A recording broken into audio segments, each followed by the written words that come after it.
love a parade. Only in Somerville.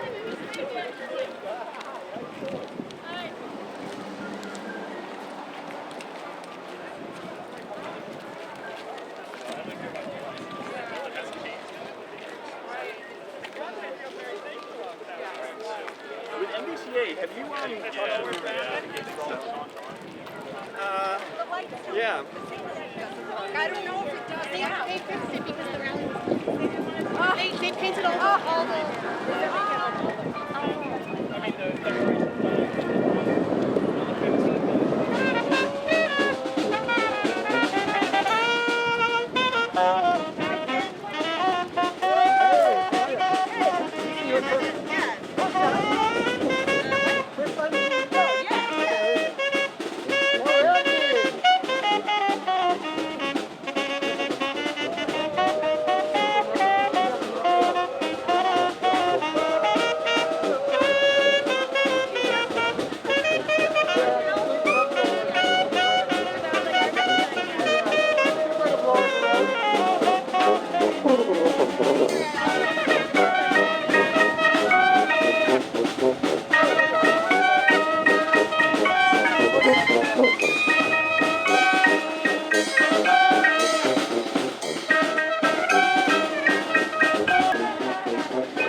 Me and my wife are both supporting you. Wow, Michael, who don't you know?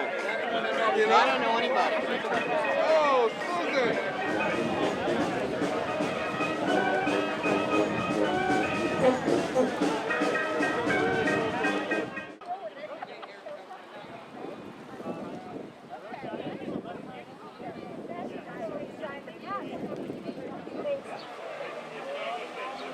Thank you everybody for attending.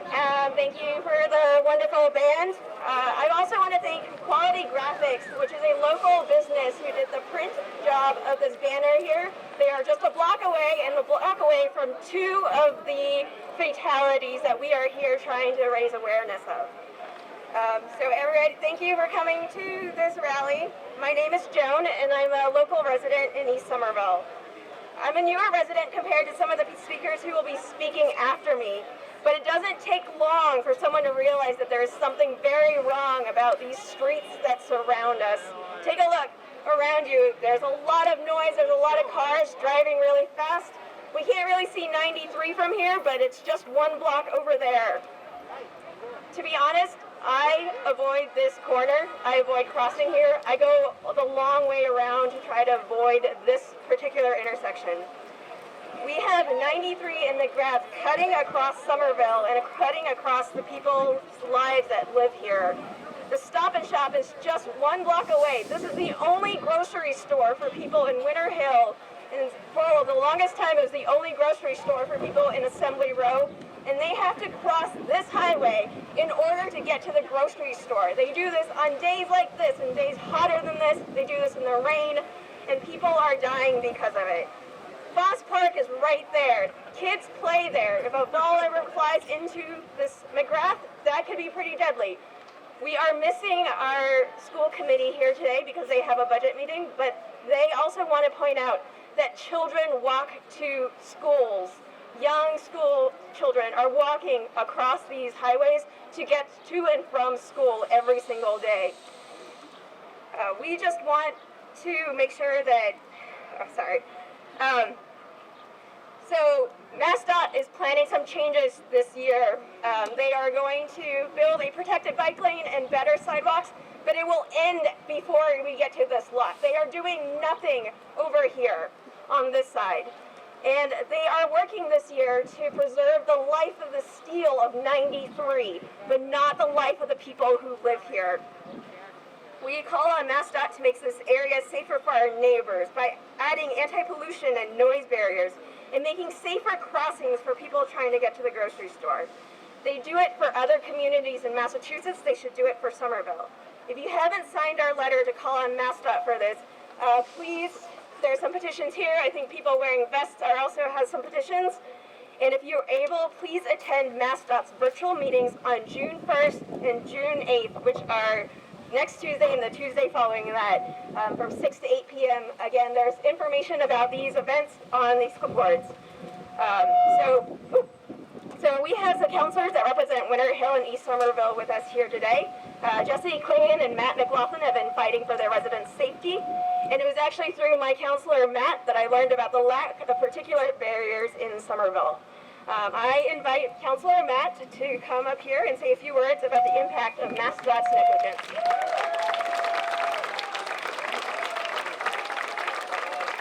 Yeah, go ahead. I'll go first. So I'll be brief. I was told to cut it short.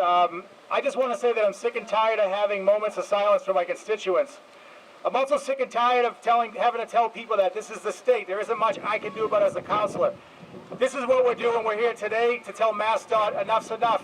Enough of our constituents have died on your roads, and it's time for you to do something. So thank you. All right. Can everybody hear me? I have to speak up so you can hear me over the highway. It'd be very nice if we could get some sound barriers to address that possibly, and maybe have a traffic calming. Get the roads to be narrow so we don't have a highway cut through our community. My name is Matt McLaughlin. I'm the Ward 1 City Council, which is right here. I want to thank you all for coming. Before I even start talking about highways, I want to talk about a phrase that I hear in a lot of progressive circles, a phrase called intersectionality. And it's no better place than the worst intersection in the city to talk about this. This is an intersection where race meets class, meets the economy, meets pedestrian rights, meets environmental rights, meets small business immigrant owners. And all these groups are affected by this highway, which 70 years ago was called cut into our community. I'm getting a phone call now. Probably not somebody, unfortunately, complaining about this, because I don't get that many complaints from this side of town about this issue that's really impacting their life. So this is a very important issue. I want to thank you all for coming out here. But the question I have is, why has it taken 70 years for us to address this issue? The federal and state government cut through our neighborhood, McGrath Highway, I-93. This community is an island. You can't leave or come to this community without crossing a highway to come and go, to just get food, to get your basic needs, to go to work. You have to cross a highway to get here. And it's been 70 years, and unfortunately, one of the things I want to say, quite frankly, is lots of times when we talk about intersectionality, we talk about equity, oftentimes people think about the thing that matters to them most, and then fill in the blank and say, well, this is how we make it equity. Oftentimes, equity means focusing on the things that don't impact you directly, that impact people that you may never meet, that you may never see. And I want you all to observe the people crossing the street who may not come to this protest, who are just coming and going. They're people, I very rarely get complaints about traffic issues, about hit and run accidents, about air pollution. We've taken it upon ourselves to address these issues because the people who are affected by this the most, this is just one more obstacle in their lives. This is just another thing for them to get through in their everyday life, to get food, to go home, to see their children. They have to cross a highway just to get here. So I'm very happy that you're all here. And I am very optimistic now, because what we were missing for the longest time is people power. It's people acknowledging that this is the problem. This is the transit issue in the city. This is the environmental issue in the city. This is the biggest issue when it comes to transit rights, pedestrian rights, environmental rights in the city. And I believe that the people here are the people who are going to be able to make it happen. True equity, I say, is acknowledging the needs of other people, the people who may not be here right now, and they need your voice. And I'll just end on a positive note and just say that, in my experience, government is incredibly responsive. The government will respond to your needs, but when it comes to the people who have the highest needs, you have to yell from the mountaintops. You have to scream, you have to get loud, you have to get angry, and you have to advocate not just for yourself, but for people that you may never meet. And I want to thank you all. I want you to say that this is not going to end today. It's been 70 years we've been dealing with this issue, and it's not going to get solved this week. It's not going to get solved this year. Well, hopefully some of it will. But this is a lifelong commitment. This is a years-long commitment, and I do just want to acknowledge, I see a few people from me, some of them here, most notably Barbara Cassessa. Where are you, Barbara? Barbara Cassassa, can you stand up, Barbara? So 70 years ago, Barbara and her family lied down in front of bulldozers to stop I-93 and McGrath Highway from cutting through this community. And they didn't win that battle because this was the working class community, and it's still the working class community in Somerville. And we need to carry on the fight that Barbara and people before us made. And we can't, it took her 70 years. It may take a few more years, but we're going to get it done. I want to thank everybody for coming, and don't let this be your last time. There's many more steps to accomplish on this goal. Thank you.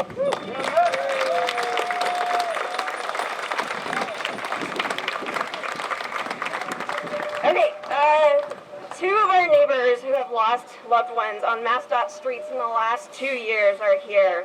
I think Hop Mac, if you are still here, I think Hop Mac, are you still here? Please come up here if you're still here.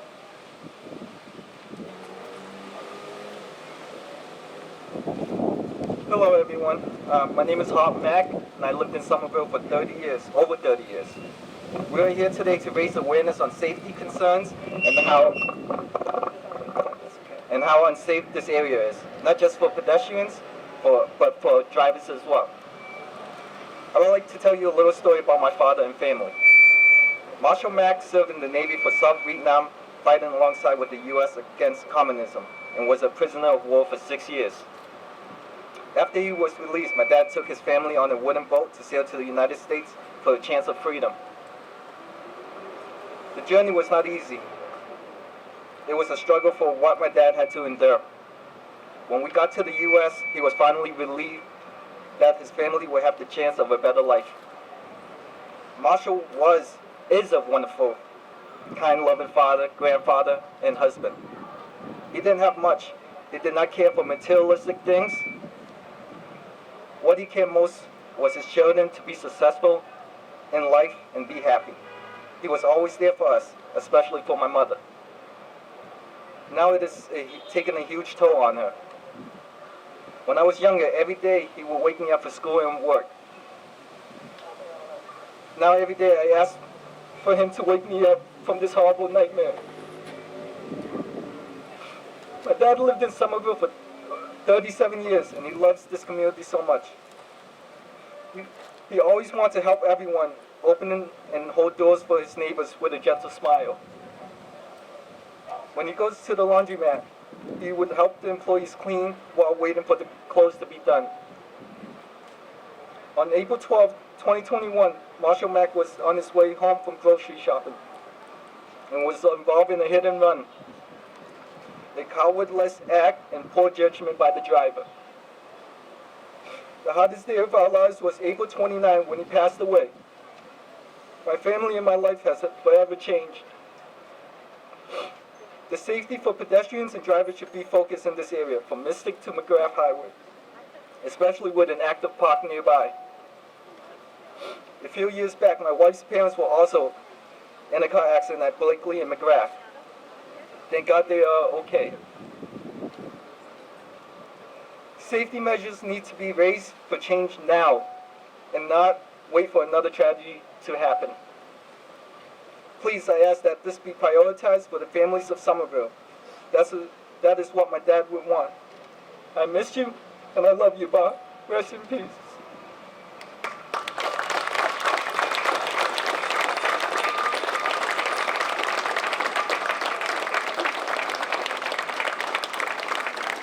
There is a GoFundMe.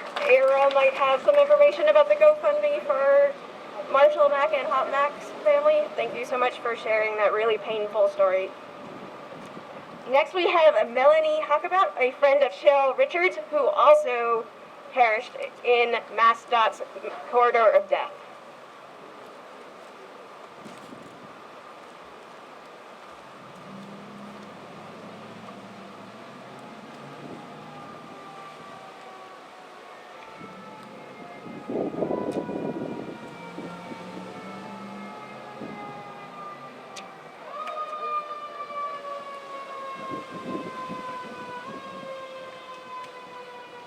Thank you all for being here. I'm Melanie, a friend of CHERYL Richards,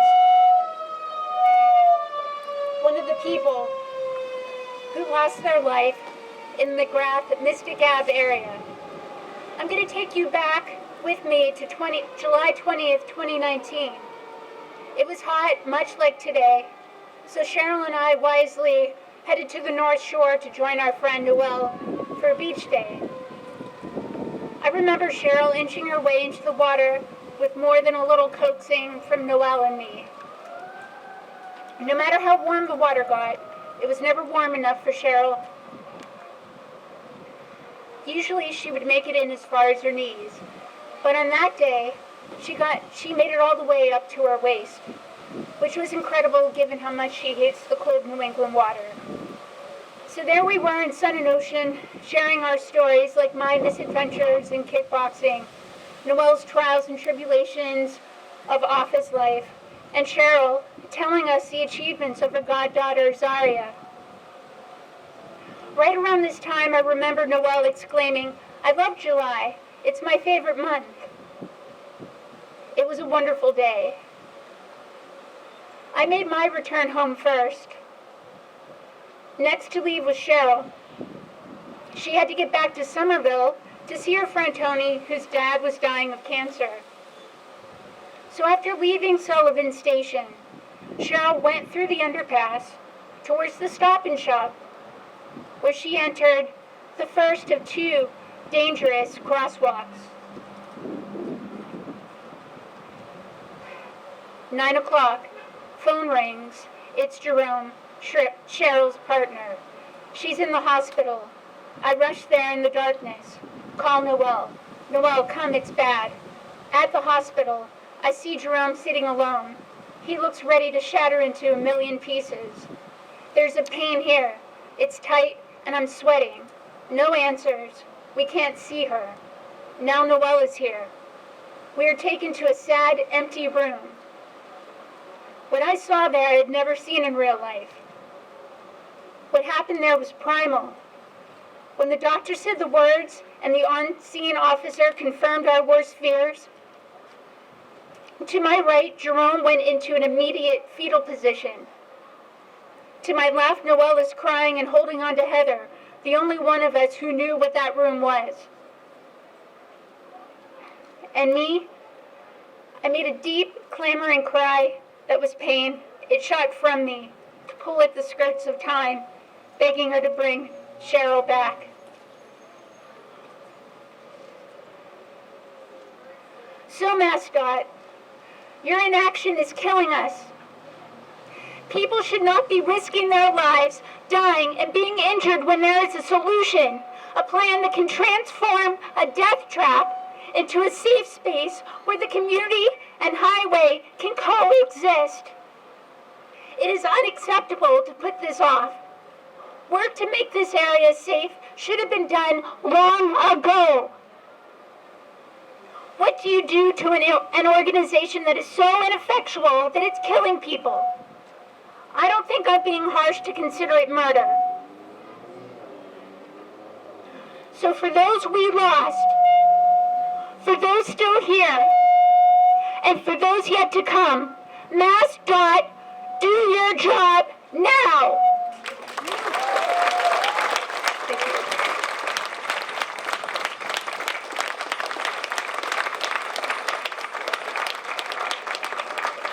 Thank you, Melanie, for sharing that. Next up, we have Reverend Ben ECHEVARRIA, who is the Executive Director of the Welcome Project. You'll come up and give the moment of silence. There you are.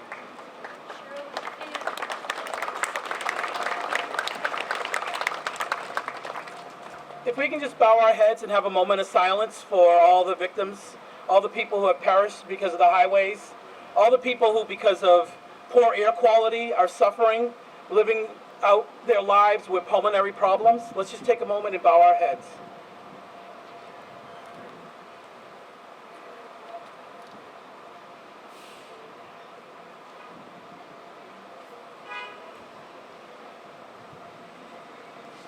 Thank you. I want to start off with a question to all my electeds. I want to start off asking our Congresswoman, or is it Doctor now, Ayanna Pressley, to the Mayor, Joe Curtatone, to our state reps, both Erica's here, Mike Connolly and Christine Barber, and to all our city councilors that are here as well. Why does the government hate people who look like me? Why is it that every year I drive down and I have to hear about murders? If you come down 95 South, what do you see? You drive through Medford, you see sound barriers. You see none. You see the Mystic housing, you see beautiful little apartments and everything, and then the second you see a sign that says enter in Charlestown, boom, another sound wall. The only time, and I sit there and I say this because then when I sit in my office, which literally looks across the street from the Mystics and looks over the highway, the only neighborhood that has one is an affluent white community known as 10 Hills. Why is it that communities, that people who live in these communities who look like me are the people who have to cross these streets dangerously all the time? Who are the ones who have heart problems, who have asthma, who now new research is showing has dementia because of the pollution that we're breathing in from the highways and the roads that come down. Let's not forget one other thing. As they talk about doing quote-unquote repairs to the aqueducts, they want to put traffic on Mystic Ave. So they want to bring the traffic closer to everybody else late at night. So now we're being polluted by the air that we're breathing in even more so. Why is it that we continually have to beg and plead? And then of course, what will happen? We will hear MassDOT will try to make concessions. They're not talking about giving us sound walls. They're not talking about thinking about our air quality. Instead, what they want to do is say, once again, wait in line. Next time we do something, we'll build something. Next time we do something, we'll build something. It's always the same story, next time. When we wanted to fight and we wanted other things, next time we build. When we asked for road repairs, what did they say? Next time. We're tired. We're dying. It's time this stops today. We don't need next time. We need now. And I'm so glad that to hear so many of my elected people and to see so many of them here willing to fight. Because I'm tired of having to say, my people are dying. Those who look like me are dying. And it's time we do something about it. I'm glad we're hearing the message. It's amazing to see so many people come out. And I'm proud of everyone who's here. Because together, we can make a change. It's interesting. We think about this in a larger context. Our river, the Mystic Lake, if you go upstream, it's beaches in Arlington. Here we can barely canoe or row on it because it's still polluted. Our streets definitely need fixing. We've seen this over and over again. I can even tell you the story where literally as they were painting the new intersection over there, where they were putting nice little lines and everything else, and I'm trying to cross the street, a cop literally had to pull a car over because as I'm on the crosswalk, he's inching into the crosswalk, waiting, and the cop's yelling at him saying, stop, stop, stop, and he wouldn't, so he had to pull him over and finally give him a ticket. We're tired of it. I won't even talk about my friends who are impaired, who have disabilities and how they cannot even walk on these streets because they're not designed for them. I won't talk about the winters where they forget to plow, where they forget to do anything, so you have to walk on these streets, let alone the sidewalks, which is only putting you in more danger. This is a long fight, and together we can make that fight happen. And what I need is for people to sign those petitions. What I need is for my electeds to not just say it's time to do something, but to yell it. To yell it at Baker, to yell it at MassDOT, to yell it even even Biden. I have a Congresswoman here. To yell it at Biden during the infrastructure projects. To sit there and say, these are projects that need to be done. It's time we finish what we started 70 years ago and make our streets just. And it's not just about us. Because you know what? When we look at California, they don't allow you to build so close to highways as we do here. When California talks about building, they actually think about equity. Whereas here, it's like, we can throw affordable housing just right next to the highway. Great. But we'll put the nice condos next to the train that's coming in. We need the fight, people. This is the beginning, not the end. Stay strong and stay in the struggle.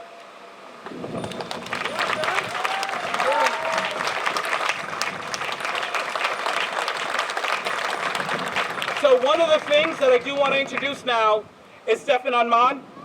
Stephenson is the former Mystic Resident Tenant Association president. He and I many times have fought hard for just improvements around the Mystic developments. So Stephenson, if you can come up, please. Thank you. Thank you so much. I'm very excited to see so many people out here today because this is a very important situation that they have to speak about. They told me to speak about my experience, speak for the little people. And that's the problem. They see us as little people. We are citizens of this city, and we love Somerville. And it's unfortunate that they took the time to not do anything for us. It's unbelievable the amount of people that we have lost. From Kevin Dumont, Cheryl Richards, Marshall Mack. These individuals did not need to die because of the quality of the roads. We have great, great people here in Somerville, great minds, and we can come together and correct this mistake. But it takes us all, not just today, coming together. It's going to take a process, but we need everybody to be cooperative and focused on trying to get this situated. The sound barriers on 93 would be nice, but that's a part of it. Trying to get the traffic slowed down a little bit would be nice, but that would be part of it. Keeping people alive should be our main focus.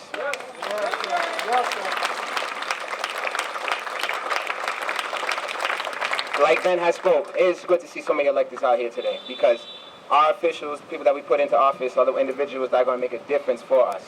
So it makes me proud to see all the people out here. But it also makes me proud to see the citizens out here, people that care, the voices that need to be spoken up, and we will speak up.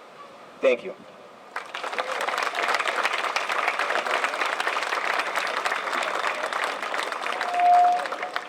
I want to introduce a resident. I'm proud because she's actually one of my kids at the Welcome Project, where, you know, we try to build the future leaders, and this is definitely a future leader. Actually, this is a leader now in the Mystics. So I want to introduce Angie MEJIA. Angie, please come up.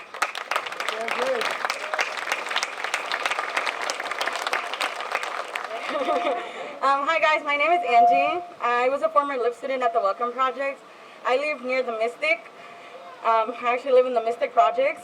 As many of you know, a few weeks ago actually, the police station of Somerville posted about a shooting in the projects, where thankfully no one was hurt. You may ask why I'm talking about this, and how does this relate to this rally? Well, the truth is it doesn't, but this is the truth of what I'm gonna say. This is an issue that can be fixed. Some issues sometimes are out of our hands, and sadly we can't fix everything in this world, even though I think a lot of us would. When I was going to summer school classes a few years ago at the East Somerville, my mom always told me, hey, be careful with the street right there. That was her most concern. And I walked all the way from the projects down here, and her concern was that street.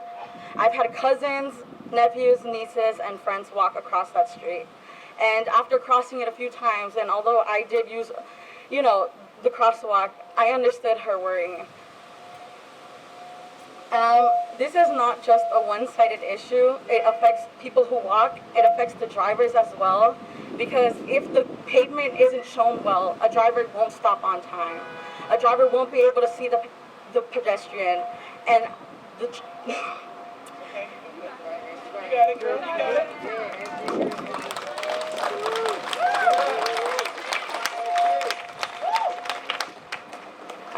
So back to what I was saying. We have to create a safe space for the pedestrian and the drivers as well. Along with this, we also have to address the reconstruction of the I-93 and the pollution and the sound it will bring. Just as right now, the highway brings a lot of noise, especially when trucks and loud cars pass by. It also brings a lot of pollution to the air. If the traffic is directed to the Mystic Avenue, many people will be affected. Not only are you talking about affecting people's jobs, the students that will be going to school, but we also think about the fact that this will affect their health. Many of them may be drivers, and if they're sleepy on their way to work, they can cause accidents. just like anything, this has to be an issue for everybody to think about and actually address. Thank you.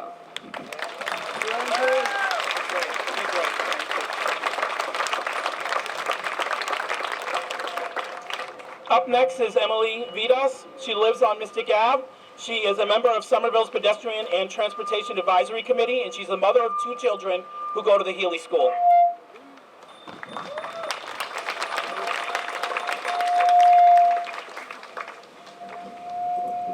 So I've been thinking a lot about what to say today,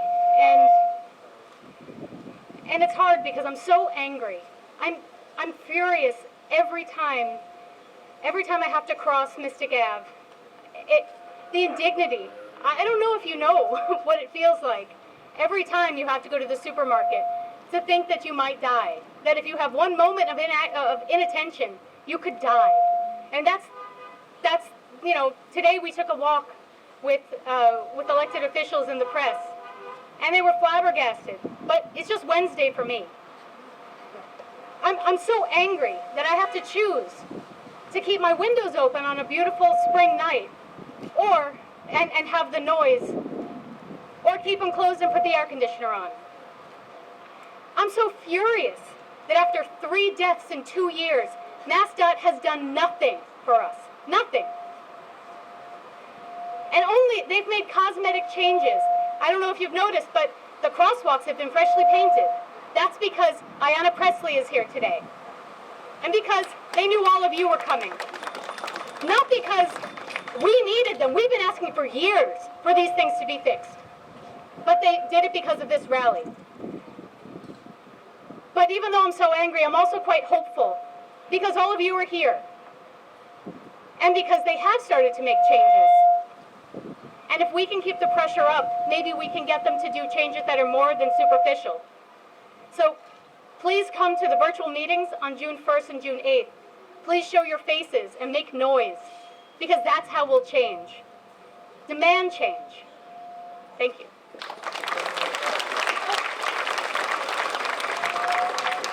I have another job here, sorry. I'm supposed to introduce the state delegation, which is Mike Connolly, Christine Barber, Erica Eitenhoven, and Pat Jaley, who can't be here. She's at another meeting. But the 3 are the state delegation. Thank you.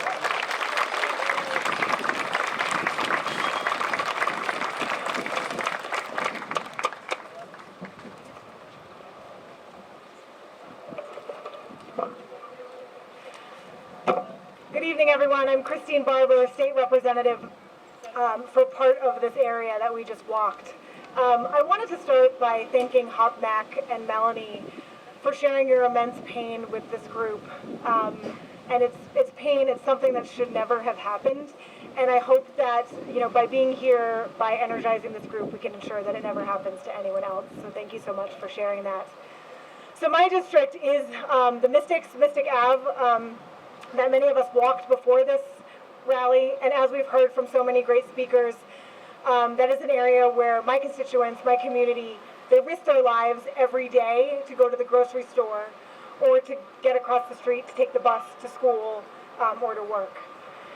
And even beyond that, the hundreds of families who live on Mystic Ave are breathing in the pollution from I-93 every day that's greatly affecting their health, and we have the science behind that. But there is something we can do. This harm has been done to this community, and it can be undone.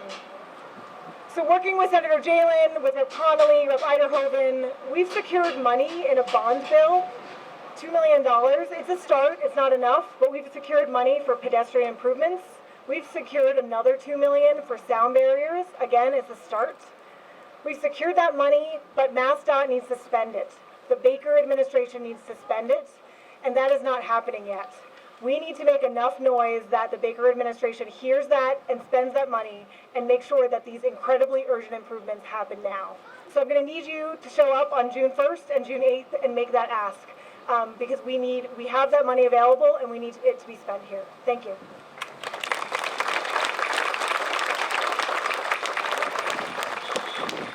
Well, thank you, Rep. Barber. My name is Mike Conley. I have the honor of representing this part of Somerville, the 26th Middlesex District. And it's so wonderful to see all of you here because our legislative delegation, in partnership with city officials from the city of Somerville. We've been fighting for every inch of progress that we can make with MassDOT. And I'm going to run you through a couple of the things we've done. But as you've heard, alone we can't do it. We need each and every one of you to show up on June 1st for the Boston area capital investment meeting and on June 8th for the I-93 viaduct preservation meeting. I attended my first meeting regarding the deadly conditions on McGrath Highway all the way back in the year 2012. It was organized by the Livable Streets Alliance. And then when I was elected in 2017, one of my first things that I did when I got into office was I brought MassDOT officials right to the Kensington underpass. Mayor Curtatone was with us. Councilor President McLaughlin was with us. Senator Jalen was with us. Many of you here came with us. We brought MassDOT right to that deadly intersection, and we said, you need to address this. We brought MassDOT to the States Aves in East Somerville, and we showed them how triple deckers are literally abutting the interstate. And as you heard Ben ECHEVARRIA say, if you go to the wealthier communities, if you go to the whiter communities, they have beautiful sound walls protecting against that ultra-fine particulate matter. I went to visit my mom in Norwood. I drove up the Mass Pike. I took a left at 128. There are 30-foot sound walls protecting the woods. They're protecting the trees. This is an environmental justice community. It's called an environmental justice community because of its diversity, because of its socioeconomic status, and because of its immigrant population. Why is it that MassDOT and the Baker administration will protect the lives of the trees in Needham, and they won't protect the lives of our constituents?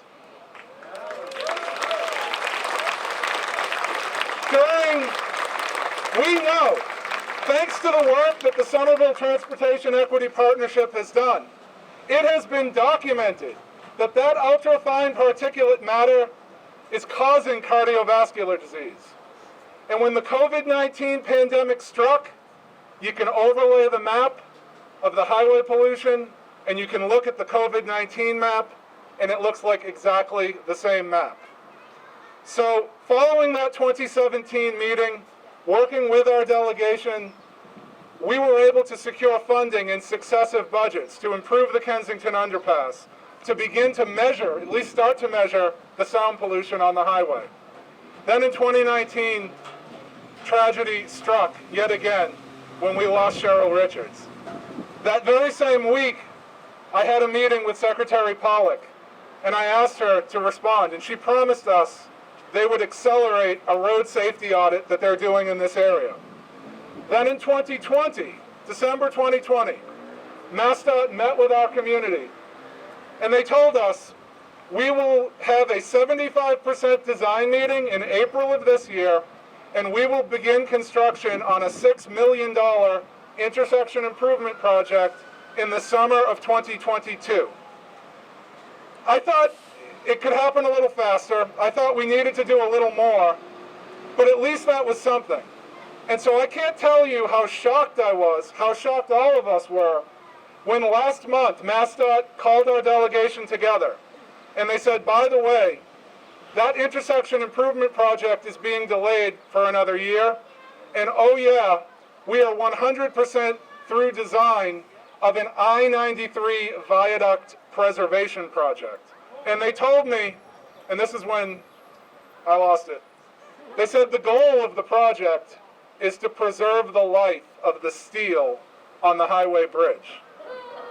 And I immediately shot back, if you're going to preserve the life of the steel, you need to take action to preserve the lives of our constituents.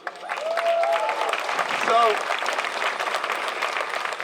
I'll stop there. If you haven't figured out already, I would talk about this until the sun goes down and until it comes up again tomorrow morning. I want to hear from our mayor and our congresswoman, but I also want you to know Senator Jalen right now is in the Senate budget process. She's fighting to have this addressed in the Senate process. And the most important thing the most important thing that I ask that we all take away from this is participate in that June 1 meeting and the public comment process that follows it, and participate in that June 8th meeting and the public comment process that follows that. As Rep. Barber said, we have actually secured the funding to address this problem. We have done that in the transportation bond bill. We did that in the housing and community development bond bill. All we need now is for MassDOT to move forward with the work that we've already lined up for them. So thank you for being here. This gives us hope.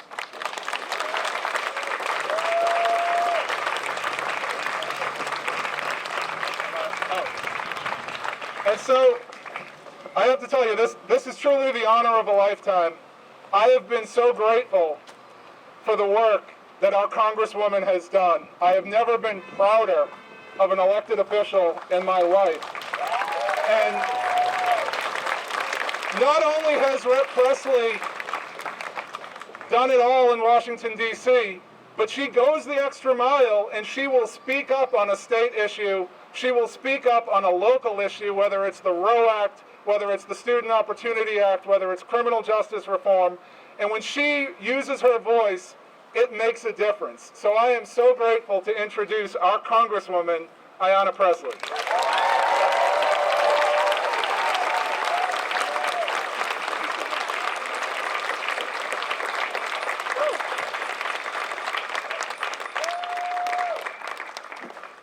All right, y'all, I need to say this. You know, I am the granddaughter of a Baptist preacher. I have a strong opinions and a strength of conviction, and I don't suffer for what to say very often. But note to self, never follow a Somerville elected or activist.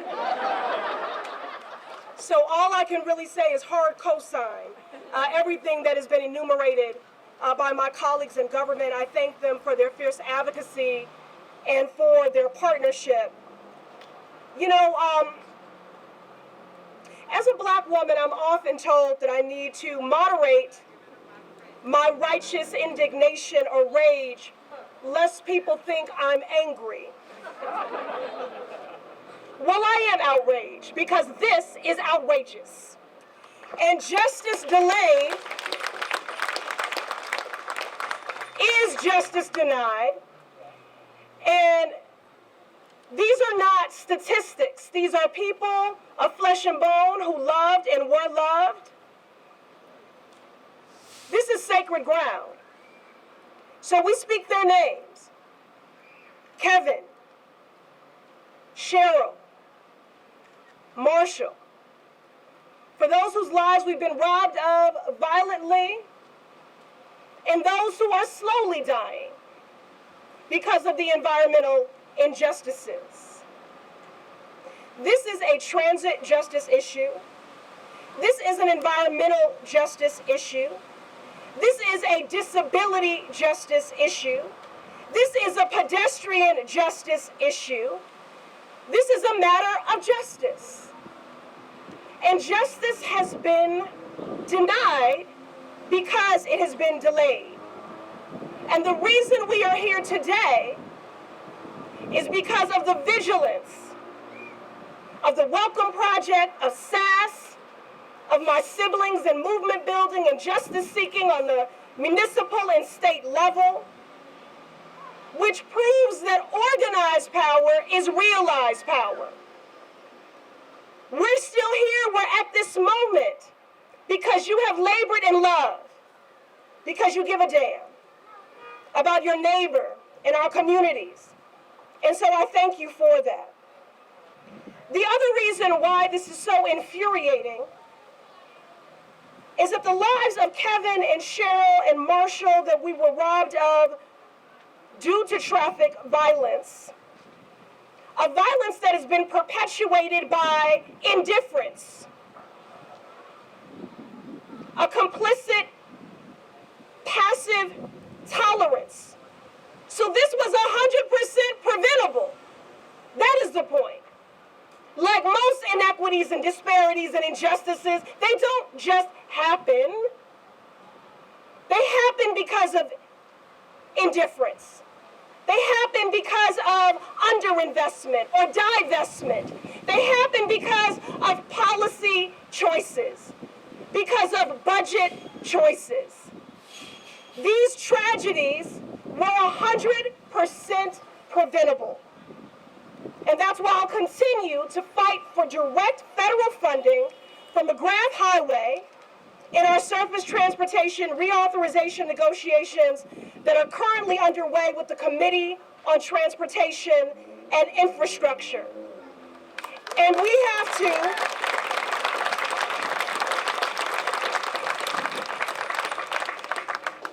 wait a second, alopecia problems. Mr. Mayor, can I get a Somerville hat or something? Next time.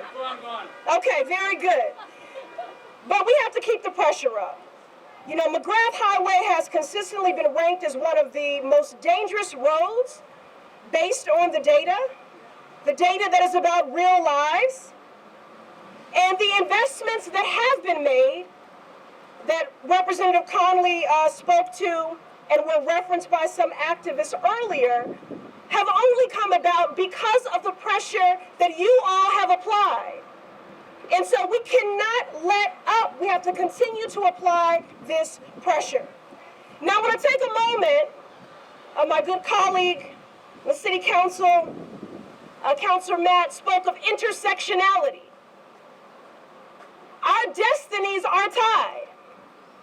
And sadly, injustice and oppression of the minoritized and marginalized is usually intersectional.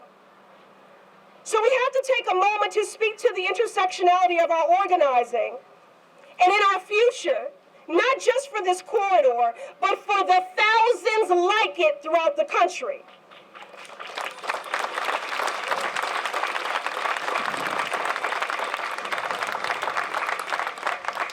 It is important to recognize the long and ugly history that most interstate highway projects have created, including the I-93 project.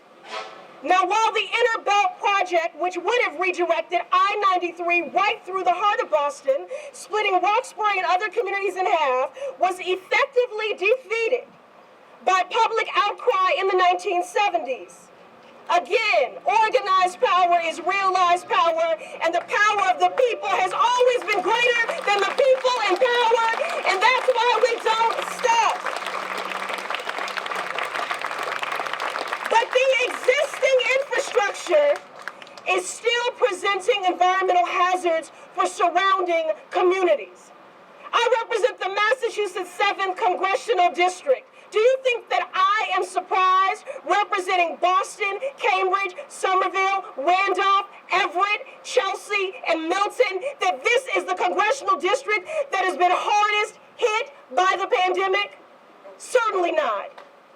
Because of those pre-existing structural racism comorbidities, because of policy choices, because of budget choices, because of underinvestment, because of divestment, I knew that this district would be the hardest hit. So the stretch of McGrath Highway that passes within the yards of the East Somerville and Mystic Avenue communities, which is characterized as environmental justice communities according to the Commonwealth's definition, it's an incredible burden of living next to an interstate highway, among other environmental hazards. Again, as Rep. Conley spoke to, which can be clearly seen through a heat map of asthma rates and other respiratory diseases. So this is tragically a continuation of the existing trend in the entire Massachusetts 7th Congressional District, where communities of color, minoritized and marginalized communities disproportionately bear the burden of critical regional infrastructure. It is no coincidence. If you follow I-93 into Boston, you'll find that other communities like Chinatown that border the highway also have some of the highest asthma rates in the Commonwealth. And in communities like Chelsea, we were forced to fight for a permanent air quality monitor, which we were successful in securing to begin to protect these communities from future injustices. Again, oppression is intersectional. Justice must be too. Our destinies are tied.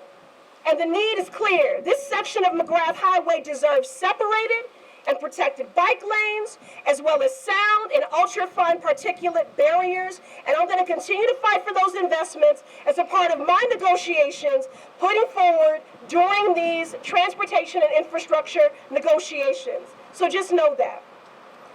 And again,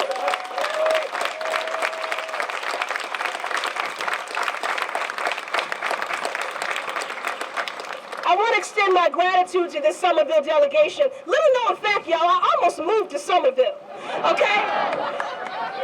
Many years ago. And it was never my home, but I feel like it is. So I thank the Somerville delegation for fighting for these investments to be included in the recent Massachusetts Transportation Bond Bill. And again, it is my honor to do this work in solidarity and in partnership with all of you. And I know we have gone long, and I know it was hot, and I know this gravel is uncomfortable, but we should stay uncomfortable so that we do not grow complacent in our organizing until transit and environmental justice is realized for every community. All right.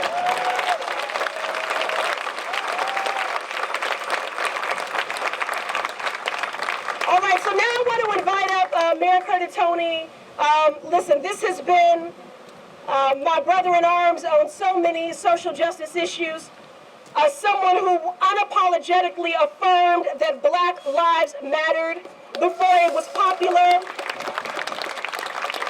Someone who worked closely with me to ban racist facial recognition technology, to reform the state's liquor license laws, and for our creative economy and for arts advocacy. I thank him for his partnership, for his lifetime of service, and it is my honor now to invite him to the podium. Mayor Curtatone.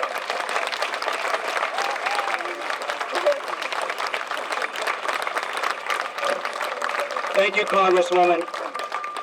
I gotta tell you, I haven't seen just about all of you for over a year. It's good to be amongst you. It really is. Thank you for what you're doing. I had the honor and privilege, if you don't know me, I'm Joe Curtatone, the mayor. I grew up the street on Prospect Hill where my mother still lives. I lived on Vermont Ave, 2 houses down from the highway. I didn't need a traffic report in the morning. I just opened up the window and saw the traffic queued up. I am in that statistic of respiratory illness. McGrath Highway was one of my many urban playgrounds, riding my bike when I walked to East Somerville to what is now the Capilano School, then Glen Park, to play Somerville Little League with Donnie, your family, and others down here. My mother would pray that I wouldn't go by myself, that I'd look both ways, because these are not accidents. These pedestrian crashes that are totally preventable have been happening for generations. I remember when my friend Tommy's grandmother was run over and killed on Somerville Ave. I remember my friend's brother on my street was hit on his big wheel, survived.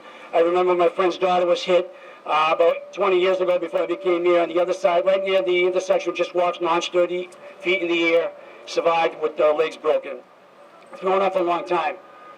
We keep certainly Cheryl, Kevin, Mac, and others in our thoughts and prayers.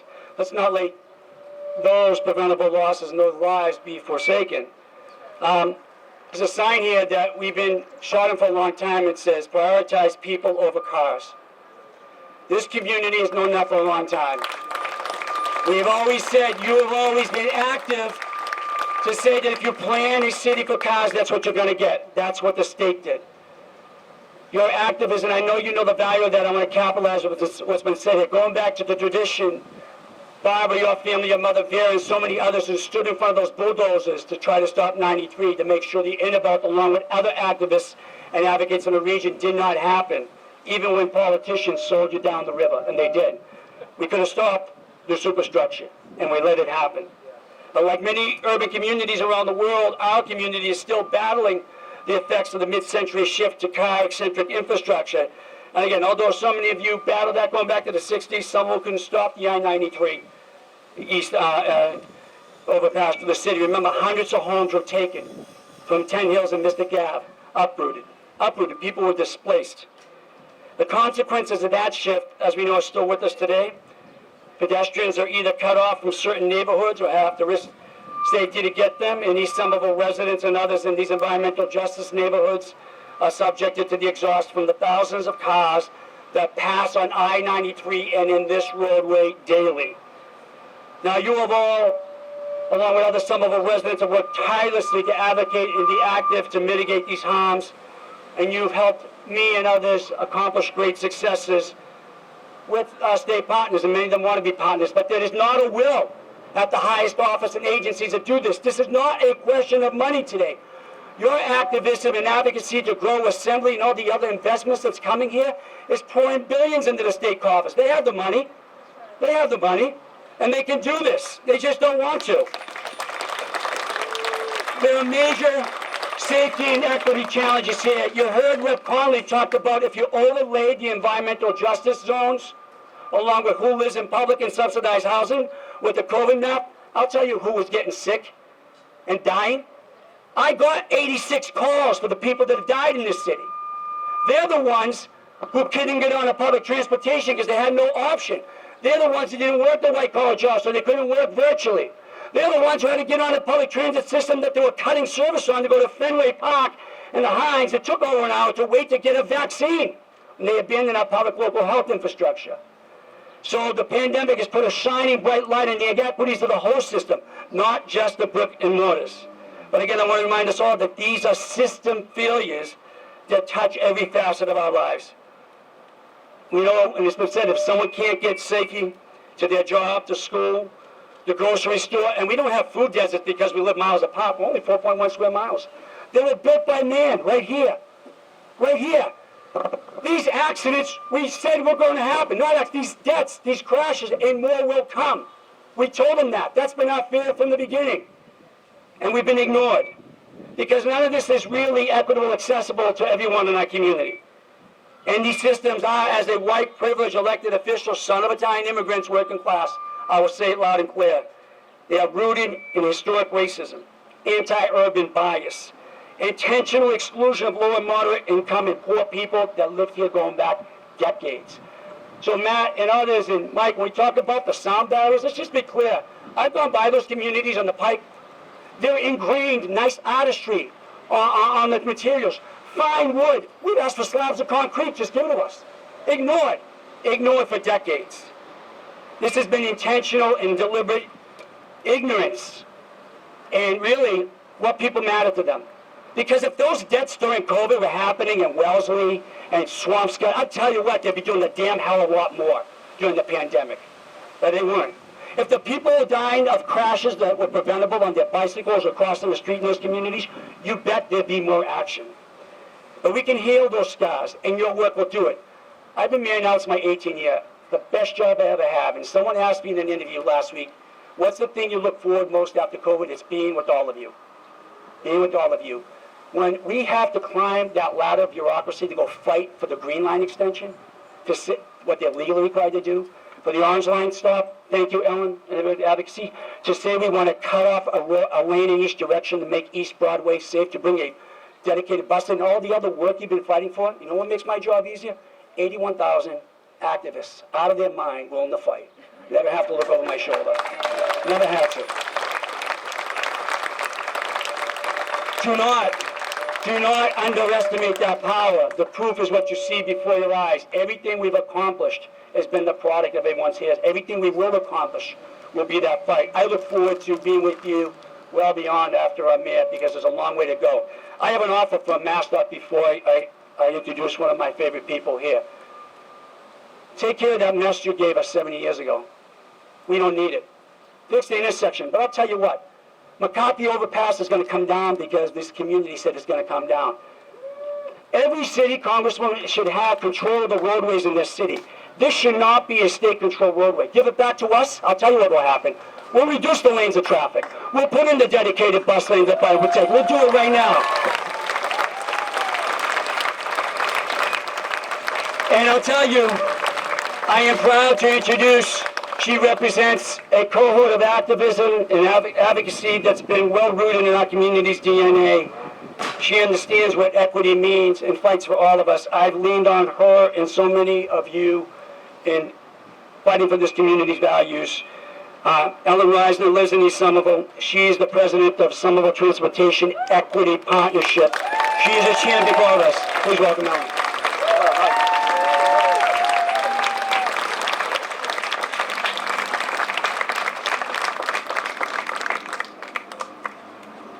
Hi, everybody. This is a very tough act to follow, I have to say. So please bear with me. My name's Ellen Reisner. I've lived in East Somerville for 21 years. And for the last 15 years, I've worked with other community partners and academic researchers to study the air pollution and noise pollution that my neighbors are subject to every day, every night. And I really appreciate being able to speak today because I want to just point out, as has been said before, that the state has totally ignored pedestrian safety and the dangerous health impacts to residents from excessive exposure to air and noise pollution. And since conceiving this construction of I-93 in the 1970s, the state ignored the impact of this transportation infrastructure for over 50 years, and it's gotten worse because we have more traffic, more pedestrians, more bicycles, and the state just doesn't do anything. I want to acknowledge my neighbors over here, Barbara Cassesso, Dolores LaPiana, and other families who were fighting against I-93 for years, and they were my inspiration. You know, it's just unconscionable what has happened in this community because of the dangerous situation. I want to just point out something ironic. In 2008, a group of us tried to get increased crossing time here at this intersection, and we got 5 seconds extra to cross 6 lanes of traffic. We also asked them to replace the walk sign, which happens to be on an island that you have to go across a right on red turn. And they said, no, we don't have enough money for that. Well, I'm sick and tired of being sick and tired. And I personally I don't know what to say anymore. It's just ridiculous. And I'm so grateful to all of you for being here and participating in this, because this is a fight we have to win. It absolutely is. We have to say that MassDOT must stop ignoring the lives of our residents and not just replace infrastructure. That's all they seem to care about. They have to accelerate the work to do the improvements. They need to create the crosswalk over here where poor Mr. Mack died. They need to enact the calming measures. And what is my passion is addressing the air and the noise pollution. If you live on the States Avenue, it's noisy all the time, except for when the traffic is stopped up, when it's back to back, and that's when the pollution is really bad. So they have a choice. More pollution, more noise. We need to do something about that. Sound barriers will help with both, and we have to fight for this. It is really important. We know, we've done the research. We know that those can help. We can't, and MassDOT floated an idea of putting Jersey barriers with metal on top of them. They called them sound barriers. Those aren't sound barriers. Those are Jersey barriers with a 3-foot wall on them. And we're not going to accept snow fences for barriers. So I just want to say that we continue to do research on the air pollution. Some of my colleagues are here today. I hope people will support that work, and I know that people will continue to advocate for pedestrian and bike safety in our community. Thank you again.